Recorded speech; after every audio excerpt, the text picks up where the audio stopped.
Guys, dito kami sa Lady of Rock sa Montenegro.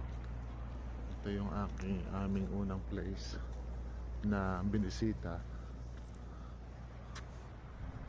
Itsura siyang itsurang bangka, vapor na malaki. Ayan guys, so ikot ulit ko kayo dito para makita nyo. Ito yung island na isang yun, monastery na parang libingan daw siya. Paano kami nakarating dito? Nasa island to, nasa gitna ng nitong ng kabahaan ng mga bundok na to at dagat. Sumakay kami ng motorboat with ang bayad ay 1 euro, 10 euro, sorry, mali ito ang likod ng simbahan.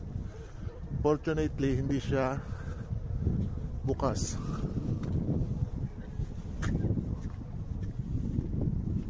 Yan o.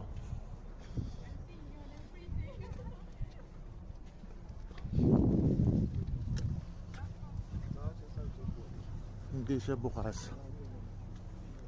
May roses siya. Ayan. Ito yun guys ha.